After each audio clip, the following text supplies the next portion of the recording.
Call this Town of Adams Board of Selectmen's meeting to order, Wednesday, April 19th, 2023. The first item, would you all please join the Board of Selectmen in reciting the Pledge of Allegiance? I pledge allegiance to the flag of the United States of America and to the republic for which it stands, one nation, under God, indivisible, with liberty and justice for all. Thank you.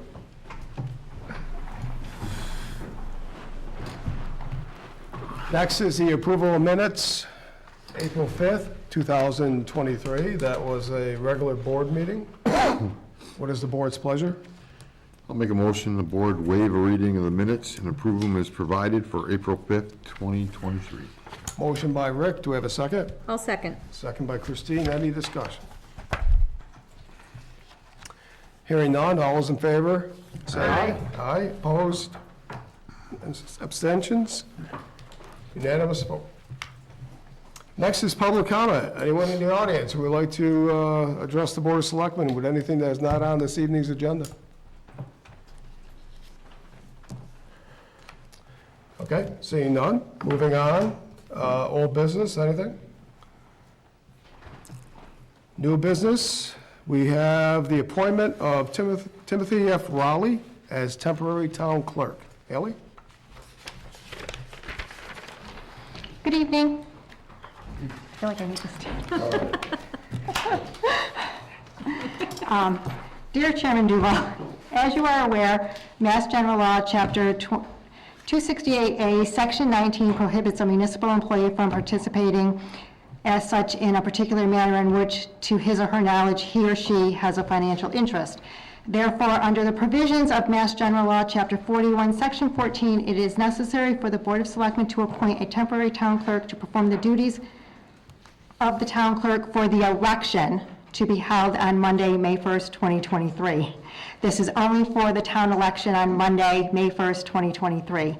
Said temporary town clerk shall be sworn in by the chairperson of the Board of Selectmen at your convenience.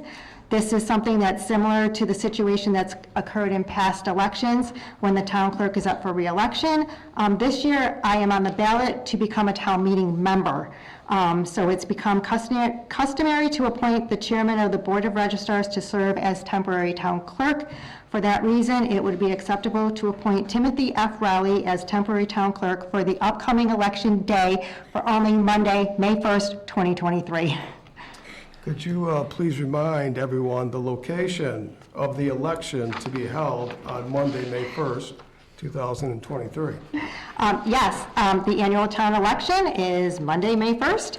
It will be from 7 a.m. to 7 p.m. Voting location is at the Memorial Building at 30 Columbia Street here in Adams. And if I can just remind everybody, if you are not currently a registered voter, if you want to vote in this election, you need to register by this coming Friday, April 21st. You can either call my office, come into my office, you can go to the Secretary of the Commonwealth's website, you can register to vote that way. My office will be open until 5 p.m. this coming Friday for the deadline to register to vote. And just one more announcement that absentee ballot applications and vote by mail applications need to be in my office by Monday, April 24th if you wish for us to mail you a ballot. But you can always come into the office and vote absentee if you wish to, and you can still continue to do that next week, Monday through Friday. We close at noon on Friday, but you can always come in and vote absentee in the office if you're not going to be here on Election Day on Monday, May 1st. Thank you. Can we have a motion to appoint Timothy F. Rowley as temporary town clerk? I will make a motion to appoint Timothy F. Rowley as temporary town clerk for the town election on May 1st, 2023. We have a motion by Christine. Do we have a second? I'll second. Second by Rick. Any discussion? I think the town clerk wants to be very clear, it is just for Monday, May 1st. If anyone was following along, I think you've said it 6 times. Sorry. That's okay. Any further discussion? Hearing none, oh, go ahead. I would just like to ask everybody in the community to get out and vote. there's no positions that are being contested, but it's important that you take your civic duty in earnest, and I encourage everyone able to get out and vote to do so. Thank you. Good point. Anyone else? Hearing none, all those in favor say aye. Aye. Opposed, none, unanimous decision. Thank you. Thank you. Next on the agenda is closed town meeting warrants.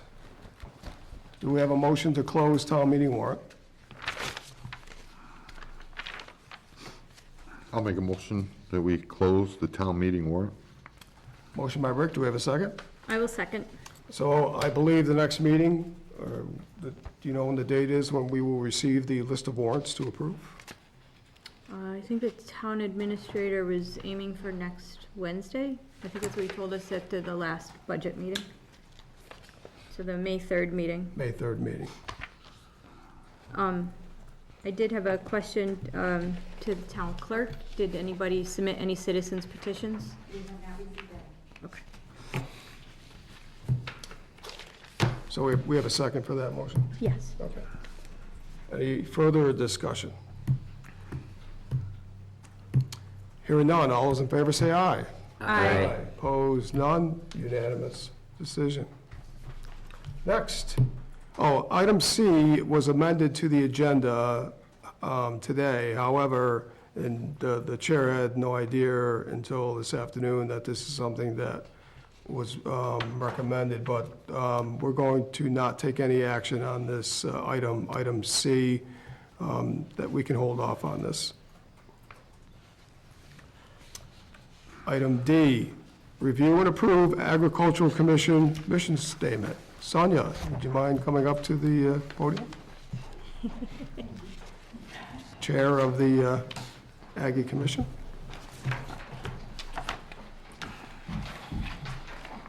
And thank you for submitting, and your committee for submitting a mission statement.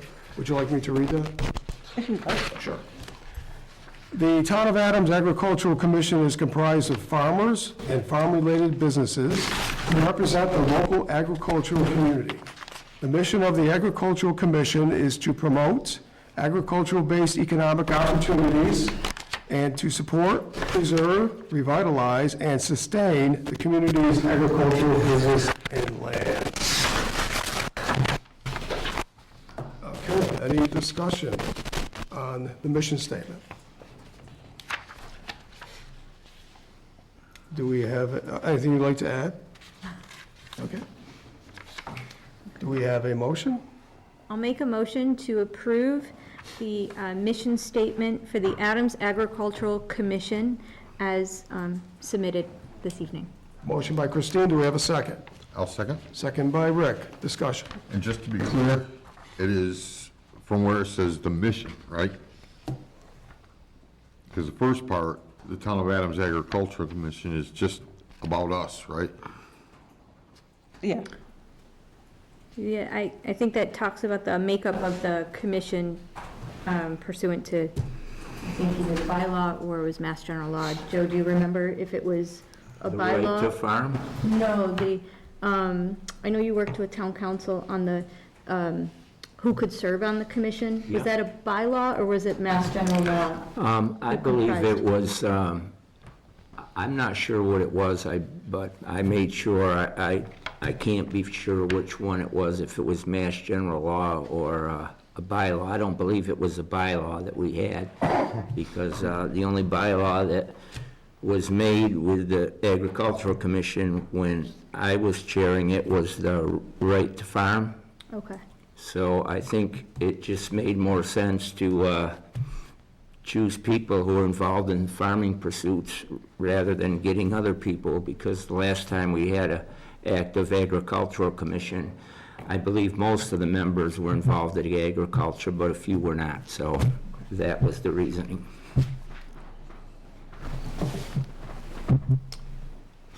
Okay? So we have a motion, and did we have a second? Yes. And we have a motion and a second. Any further discussion? Yes, I'd just like to thank the Agricultural Commission. You guys have really jumped into it and accomplished quite a bit in a very short period of time. And I wish that we could have gave you some money from the budget so that, you know, the conferences you go to and attend would be, you would have them paid for. So I hope next year we'll get you some money. Okay, that would be good. Yeah. I do have to pass a thank you along to the Community Development Office also. They've been a huge help, Great. kind of getting everything that we're trying to do together and getting things printed and updating things, so.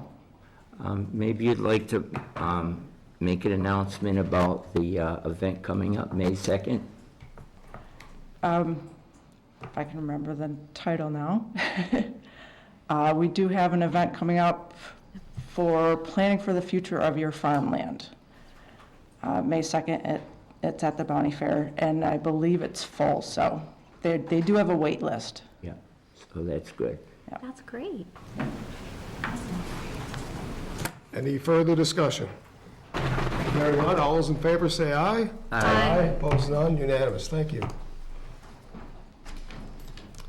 Next is update on Fisk Street Dam. Amen. So a little background on the Fifth Street Dam. This is the dam that's located near, just uphill of Russell Field, and I believe was, you know, the historic dam that powered the mills in that area. It's part of our, listed in our hazard mitigation plan, you know, as something that sort of needs to be addressed long-term in the community, obviously, and is listed in state databases as, there's kind of a three-tier system of low hazard dams, significant hazard dams, and then high hazard dams. It's listed as a significant hazard, so it's in the middle of that range. I need to delve more into what criteria gives it that rating, but you know, the fact that it's upstream of homes, some utility, you know, water, gas utilities, I think that run through there, things would not be good if it were to fail. We were approached by BRPC back in, I think, November or December, who indicated that there was some grant funding available possibly for dam removal. And we held one meeting with them to kind of, you know, just sort of take a look at things and, you know, see what was up with the dam and kind of get their general assessment on what they thought it would take for removal. You know, the dam is quite large. There's quite a large impoundment behind it as well. So, you know, it would be very costly to remove and would likely be a multi-year process. Community Development Department also delved a little bit deeper into the ownership of the dam and the issues there. The town does not own it. It is privately owned as part of I think a 50 or 60 acre parcel along that entire hillside. The owner is a limited company with a P.O. box in the Bahamas, and they owe over $50,000 in back taxes. So we're really unable to proceed with anything in terms of any other grant funding to try to look at the dam removal without the approval of the owner. We could also begin the tax taking process to try to acquire ownership and move forward with removal that way.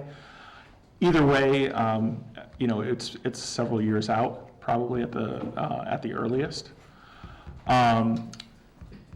Resolving the ownership issue could definitely help, or at least trying to get the approval of the owner. You know, I propose, you know, perhaps Community Development Department and the Select Board could make a, you know, a joint venture down to the Bahamas to try to identify the owner. And I make a motion. could take several weeks or months down there.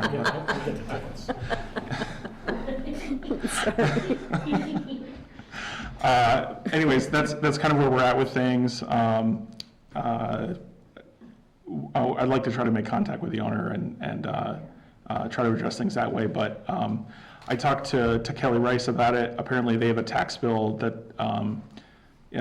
our tax bill that's sent to the owner simply gets kicked back every year as, like kind of a return to sender.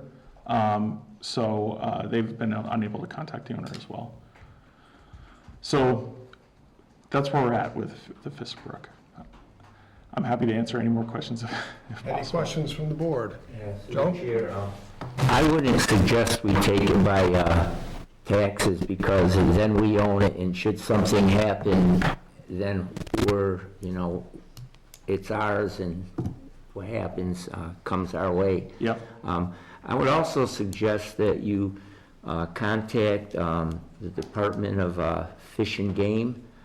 It's a cold water fishery. They have removed dams in the Berkshires Yeah. that impedes the movement of brook trout. Right, and that's why BRPC approached us, is because of the cold water fishery and the interest in it due to that category. So. Yeah, but the last person I knew that owned it, his name was Barry Kroc. And I'm not sure if it changed hands, but that was definitely the last owner. His name was Barry Kroc. Barry Kroc, okay. Yeah. Yeah, the owner right now is listed, it's CWM FELIN, CWM Felon Limited LTD. That's the only thing we have for ownership. Yeah. Well, it certainly needs attention. It's starting to purge over on the sides when the rain gets heavy, because there's no more capacity to hold water because it's completely full with sediment. Yeah, right, yeah, that impoundment behind it is completely full. That's something that BRPC noted is, if it were to fail, there's a lot of material that we wash downstream, Yeah. a very lot, so. Has legal counsel been asked about, it's a public danger owned by, on a private land. There must be some means to deal with that. If a private individual is not taking responsibility and the public is at danger, what's the deal? Yeah, I can speak to the town council about that. Yeah. Because there may be extraordinary things we can do that don't, to Joe's point, that don't make us liable for the Yeah, for sure. the dam. Is it one tract of land? You said 50 acres. It's hard to put that in my mind, going up the river, because you have streets on both sides. Yeah, I should have made it graphic, but there's no other buildings. There's only the dam on the property. The rest is wooded. Okay, I can provide a map to the select board to show. just one tract of, Yeah. one But yeah, parcel. it's just one parcel, one large parcel. I'd have to assume it's up behind the Legion, track of woods, it's all hill. Exactly, yes, exactly, behind the Legion, yeah. Okay. And why now is the update? Did something happen that, Joe, was this at your request, Joe? Yeah. okay, very good. And what was the outcome of your meeting with BRPC? There's no grants they can work, or? Well, there is funding available, but they can't really proceed without authorization from the owner. From the owner. Yeah, or, if we owned it, obviously we'd be able to act on it, but they can't do anything without the approval of the owner. Okay. Any further questions for Eamon? All right, thank you, Eamon. So there's really, you're going to reach out to town council? Yeah, I'll talk to town council. Verify ownership, and is there anything else that can be done? Yeah, I'll talk to town council, and then I think I'm going to try to, we can try to start, regular, I don't know, a letter writing or something to the owners, try to clarify the address. Maybe there's another way to contact, I don't know, local government down there and reach out to them and see if they were able to track down the owner that way. Yeah, through the chair, I was wondering, do you send, well, I'm sure it must be certified mail, right? So it goes to the location that we have here in the town, and it comes like returned back from the sender the person never receives it because it's just the address is incorrect? I'm not sure. That's what Kelly told me today, was that they get the letter, or the tax bill that they send just gets kicked back. And But I how don't many know. years have they been derelict with their payments? I don't know the exact Okay. year, but I could find that out. Yeah, because it doesn't make sense. I know I think it's roughly, they're $25,000 in back taxes and then $28,000 in interest. Yeah. Okay, moving on to the next item, we have update on Graylock Glen Water System Construction Project. Damon? So yes, the water system project is moving forward. This project, it will provide all potable water for the components of the future Graylock Glen development, including the outdoor center, campground, and lodge and conference center. After a public bidding process, the project was awarded to Reifenberg Contracting Corporation of Troy, New York. They were the low bidder on the project at a cost of $4.9 million. The majority of the project is funded through an EDA grant, and then the town is also providing matching funds towards the project as well. Just an overview of what's going to occur up there at the Glen. At the very end of Teal Road, there's an old concrete pad that used to house a DEM maintenance shed. That site is being repurposed to locate a 350,000-gallon water storage tank. And then again, just for context, this is a consecutive water system, so the water system itself for the Glen development is drawing off the existing water main that's on West Road. So it's drawing off the existing water system for the community. It's pumped up to that 350,000-gallon tank for storage, and then sent out to the Glen, Glen development components, campground, outdoor center. So that 350,000-gallon water tank will be installed on the existing concrete pad, and then some new water main will be installed along Teal Road, as well as to the outdoor center itself. And there is a small graphic that I provided everyone. You can see roughly the purple is the new water main that's going in along Teal, and the water tank is up at the top of the map here. Existing water main was already installed, I think roughly 10 or 15 years ago, along portions of Teal and Gould, and a booster pump station was installed at the bottom, construction at the bottom of Gould Road near the intersection with West Road. There'll be some work at the booster pump station to add kind of control systems, SCADA control systems, as well as a meter vault with a check valve. Near the intersection of Teal and Gould, there'll be a backflow preventer that's installed to prevent any water from flowing into the fire district's water system. And then a new smaller water main, as I said, will be installed from that location out to the outdoor center.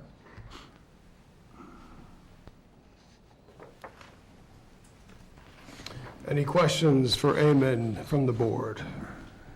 Yes, through the chair, the town is providing matching funds to the project. Where are these funds coming from? That's more of a question for Donna. She's much more familiar with the financial aspect of this project.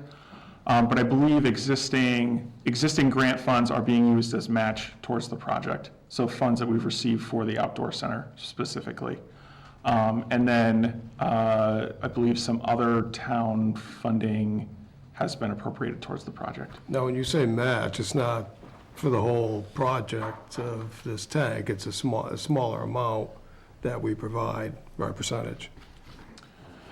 Or is it that we provide half? But I'm sure it's coming from all the funding we receive from the state, the federal government, and all that, and grants.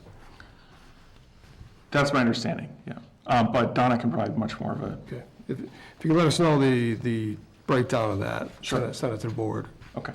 Appreciate it. Yeah, I would like to know the breakdown myself. Sure. Because I know we came up short on money, because the money we got from the Federal Economic Development Administration was $2,284,500, and what was the total to complete the project? I know we fell short on money. Yeah, we had a shortfall in the bidding, but we were able to identify unallocated town funds that were directed to make up that gap. I think that, I can't remember the technical term, but it was, what is it called? Tax something outlay. But Jay, working with Jay and Crystal, were able to identify some gap funding for the project. So you'll have a breakdown. We can provide a breakdown, yeah, I'll Thank you, provide yeah. a more detailed breakdown. And one other question, here that you have that the water tank will be put in the cement pad where the old DEM maintenance shed was. I would make sure that you look in, I mean, it says here that there are going to be associated tank site improvements. That's going to be very, very heavy when it's, you know, full with water and everything. And I think if you're going to put it on the existing pad, that you should look into it to make sure it's got enough bearing weight, because the only thing that was on that slab was an aluminum building. So I believe there'll have to be some work done there, unless you can ascertain through structural engineers that has the capacity to hold a tank that has 350,000 gallons of water. Yeah, I can look more into that, but I assume those details have already been worked out. But I can ask Donna I about know that. this has all been passed through the Conservation Commission, and all the permits are, Yeah, there was a combined notice of intent Right. that was granted for this water system project as well as the outdoor center. They were combined into one environmental notice. and I just let you know, I go up to the environmental building and just check things out, and they're working there now along the road where the blue part is along, and I guess once they get that done, they'll just cut in and hook up. Yeah, they'll have to tie into that water main Yeah. there. See, I always thought there was a tank up there. Unless they got rid of it, or There were wells. somewhere up there. There were wells, I know, for when they were gonna plant snowmaking and things, the resort, but Yeah. that was prior to the wetland regulations. That was before they were Mass General Law put those into effect. So, Well, there's certainly nothing there now. It's No. just a concrete pad. yeah, right, yeah. Any further questions for Raymond? Okay. Thanks. Next on the agenda is review and approve common vic license for Poseidon Coffee, 3 Hoosick Street, Adams. Christine?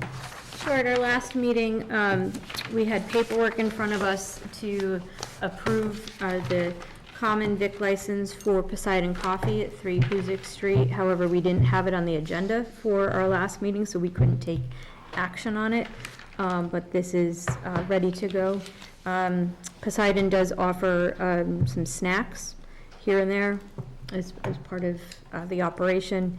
So they're just waiting on this license in order to resume full operation. And with that, I would make a motion to approve the common vic license for Poseidon Coffee operating at 3 Hoosick Street. We have a motion to approve by Christine. Do we have a second? I'll second. Discussion? Yeah, I was just wondering, as far as what they're going to be selling for, you know, goods to eat, are they all packaged? I believe so, yeah. Yeah, It's okay. similar to what he had last year, which was, I think, was like not coffee. He has coffee, like cookies and brownies and, But they're packaged, they're not? I believe so, Okay, yeah. yeah, because I think they'd have to be packaged, but I'm not sure of that. But that's all I wanted to know. I wasn't sure what he was going to be selling, since he's gonna have an all-alcoholic license, so I don't think cookies and liquor go all that good. It's not usually my combination, no. But it goes well with coffee. It does. Any further discussion? Hearing none. All those in favor say aye. Aye. Any And opposed? I'm gonna abstain. And one abstention? Yeah, I just continue on that vein. Sure. Okay. All right. Next, we have subcommittee and liaison reports. Howard? Nothing for me. Christine? I don't think we have anything. I did want to just mention on the licensing side, for Pine Brook Pub. They had a delay in their license due to some difference in language in what they submitted for their renewal that was cleared up. And I want to say it was just a couple of weeks ago that the ABCC gave that back to us, so their renewal is now in their possession. So that's been a long time coming, and I just wanted to give an update. So we should see them open relatively soon then, but that's what they've been waiting on. Rick? Nothing? Joe? Yeah, I attended the zoning board meeting, and I was of interest, the Hintons, and I saw Jay and yourself out in the corridor. Yep. It didn't get very far. The problem that exists at the present time is that the ingress into the area doesn't meet the 20-foot span that is needed for vehicles of size to be able to get by one another. So I think they're looking into the deed and to see how much land is there right now, and if there's any way that, should they need more property, that they'll be able to widen the road at the entrance. I don't believe they'll be able to widen it at the Cowie property, so it'd have to be off to the other side. You were there, right? Yeah. Yeah, and that seemed to be one of the concerns. And also, the neighbors were concerned about people cutting through their backyards, and they wanted the fence that now exists there to stay there. And another concern was that there's going to be a balcony setting on a upper tier of the building, and the neighbors didn't really like that idea because, you know, they would be in the view shed all the time of, you know, being able to be watched. So that's what I took from that. If you want to make some other points, I have two other meetings that I attended. So if you're here, you can maybe give your take on that. Well, I'll just say, town council's looking into the right-of-way issue there. I don't really feel it's appropriate to discuss much at this meeting, given that there's still an open hearing with the ZBA. Yeah. So I think we should wait for them to make a decision on that. Yeah. But yeah, town council is looking into the right-of-way issue. And what is the date of the next meeting? The next meeting will be next Tuesday at 6 p.m., the next ZBA meeting. Next CBA, yeah. 25th. Is that 25th. Tuesday? Tuesday, the 25th at 6 p.m. Okay, So that'll be the special permit hearing, and then the site plan approval hearing is scheduled, I think, for May 1st. May 2nd, maybe? Or Tuesday? Yeah. Unless you're having on the town election day. It is like an election day. Yeah, we'll have to figure that out. Okay. okay. Thank you, Amy. Joe? And then I attended a historical commission meeting. I've become kind of enamored with that group. They think quite a bit like I do. They really want something to happen at the Quaker Meeting House. This has been something that's been going on for quite some time. Becky, I don't know if she's Rebecca, perhaps. Does she like to be called Becky? I don't really know. But anyway, she was there also, and she gave some of her thoughts. And they're also interested in doing something with the coal and grain building. They see it as an historical asset for the community. And they are of the thinking that what others have said, if we're going to have a park there and then we deem this building unsafe, it's kind of a weird dichotomy of allowing people into an area when the building isn't structurally sound. So that's one of their concerns, and other things in the community, but those were the two of consequence, I'd say. Emma, could you address the Quaker House if you have anything? And The Quaker Meeting House, I'll just say, I wasn't able to attend that historical commission meeting. We are reaching out to Austin Design to see if they're able to provide some more detailed look at what's needed to help preserve the Quaker Meeting House. There was a study that was done by New Netherland Timber Framing, I think 2 or 3 years ago. That basically looked at everything above ground in terms of what's needed to kind of fix up the building and get it stabilized. But that study didn't look at anything related to the foundation. So additional studies needed to kind of ascertain what's a good direction for dealing with the foundation. Does it need to be fully replaced? There's some different options that could be explored there. So we're looking at that.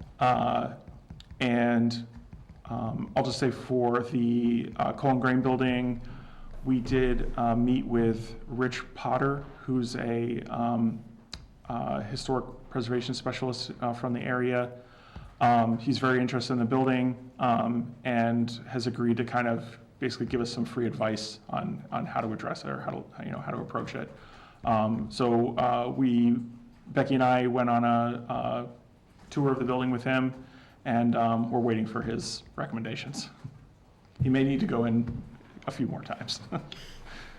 Yeah, and through the chair, I would highly suggest, and we know that there's a large hole in the roof. I mean, it's certainly possible to get up there, and I really think that, you should work hard, or the town should work hard, finding somebody with a lift to just go up there and put some aluminum over, the hole, just because that can only make the deterioration of the building become more rapidly deteriorated. Yeah, I agree. I can talk to Jerry more about that. Yeah. And lastly, you have any more to say? No, that's about it. Okay. And I went to the Conservation Commission meeting, and it was a lean agenda, but the gas company is going to be putting in new gas lines on West Kittler Avenue and also on the North Summer Street area, and they were just looking for if there would be any wetlands, any wetlands issues, and the Conservation Commission gave a -2, meaning that their work will not do anything to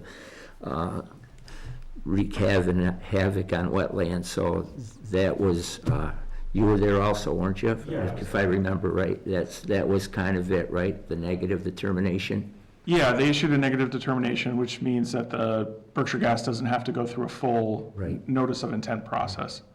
Typically, utilities are exempt or able to not have to address, certain Right. wetland or environmental regulations. They're allowed to kind of bypass certain requirements. And while I was at the Conservation Commission, as a private citizen, I brought up a problem I see, at least the rivers that I've visited, that a lot of our streams are being undercut, and a lot of siltation is falling into the stream beds, and a lot of trees are being compromised because the root systems are showing, and in time, we're going to lose a lot of trees into the river, and so I just brought that up as a concern. And so those were the meetings I attended, and that's all I have. Thank you, Joe. Yeah. So I mentioned this to you, that the transmission lines that come into Adams are going to be replaced, as with other communities Yep. in the county. Do you have any more information on that? Because I want to have a meeting where it's announced that what the plans are going to be and the timing. Yeah, I've gone through and started to review that ENF package, environmental notification form package, and we reached out to to VHB, our engineer, to see specifically if there'd be any impacts to the future Ashwiltacook path expansion, because I think some of the work is taking place pretty close to that. They don't think that it's going to really impact that project at all. And then I am trying to set up a call with BRPC to talk more about that and try to issue a letter, with formal comments from the town on the project. Yeah, if you need the package, I have it. I sent for it, and I Okay. looked it over. It's comprehensive. Did you get the full? Yes, yeah, it's, I don't know, 500 pages or something, yeah. A lot of the problems are gonna be inroads, they're gonna need to construct, but it didn't seem like the segment in Adams was gonna be affected too much by what they were doing. There probably is going to be a few inroads needed, but there's some that are existing, but they're gonna need to widen them. Yeah, they'll have to create some new access roads, and then a lot of it's just, I mean, larger, larger high voltage lines that'll be installed in town. Yeah, that's can only be a plus for our community, because those tension lines, a lot of them are just still wooden structures. And they've seen their lifespan, and it came to an end, I believe, so they realize that they need to do that. So it's a pretty complicated project that they're going to be doing. Yeah, it's certainly Yeah. The only concern I had, and I didn't even comment, was it's out of our jurisdiction, but I worry about the Hoosick Tunnel when they start doing, a lot of work, the vibration, because, it's near in certain sections of it, but that was just one of my thoughts about it. So those are the lines for everyone at home coming in from the northeast, over the mountain, coming down into town, right? Yeah, they're coming from the Savoy side, and Savoy side. And then they'll go to the existing substation that's on Silent Lake Station Road, I think. On what road? I'm The sorry? existing substation that's is it at Silent Lake Station Road? Is that I can't remember the Yeah, the name. dirt road that goes down. Yeah. What took me aback is they're not even going to replace the existing stations where they are, at least not in this part of the project. Seemed odd to me, because we've lost power a lot of times because it malfunctioned, the station where it comes into. Substation. It's the substation, yeah. If you look at it, I didn't see that they're going to upgrade those right now, the substations. Yeah, I know it's not being expanded at all. I think Right, it's just yeah. about mostly about the utility lines, or yeah. the power lines. Again, the purpose of this upgrade, is it to increase capacity or replace deteriorating lines and keep the same amount of electric power coming into town? I believe both. It's a maintenance project, so they're upgrading the lines and increasing capacity, or upgrading the poles and increasing capacity. So if you could, keep the board Yeah. up to date going forward on that. Yeah. I'm sure there'll be a lot of activity over in the farmlands over that way. Thank you. That's it for subcommittee liaison reports. Announcements go to the order.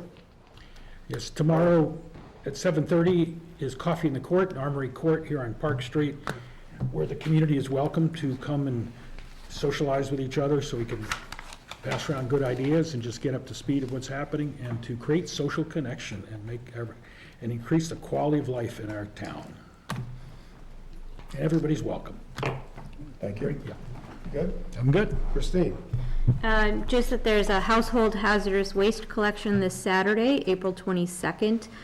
Pre-registration is required, and you have until Friday to register. You do need to contact Linda Cernick from the Northern Berkshire Solid Waste Management District.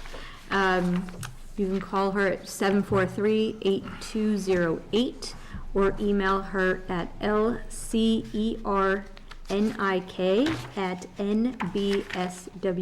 lcernik@nbswmd.com. Yep, Is that it? that's it. That's all I have. Rick? Nothing. Joe?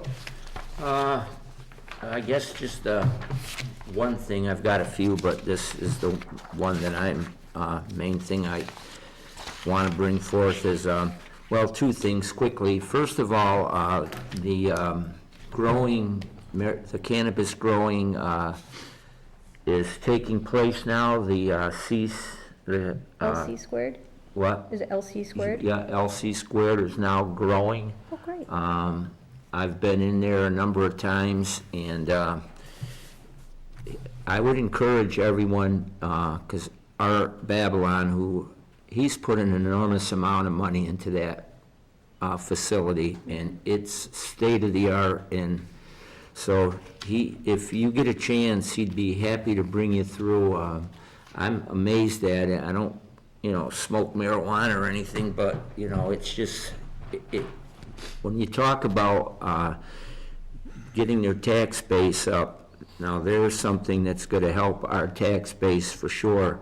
And also, the next thing I'd like to bring up is I'm also very impressed with Ina Moore and what she's doing at that theater. I stop in there frequently, and I'm just amazed at, another person who's giving their all for our community, and I believe that's going to be a linchpin for our downtown. And I would like anyone who would like to partake in the programming that she's going to be putting on this year to, go to the Adams Theater website and, just take a look at the programs and offerings she's going to have during the summer. There's a season pass for $110 that will get you into each venue. I just paid for that. And I just think that as a community, we need to really put stock in what's going on. And, I see that the diner is closed, and, we need something in town that's going to bring people into town and stop, because that's the only way some of these businesses are going to make it, and that is my opinion. But I would just like to thank both Art Babylon and Ina Moore for what they're doing for the community, and that's all I have. Okay, good stuff, thank you. Everyone else, anything else? Okay, can I have a motion to adjourn? So moved. Got a second? Second. Any discussion? Hearing none, this meeting is adjourned.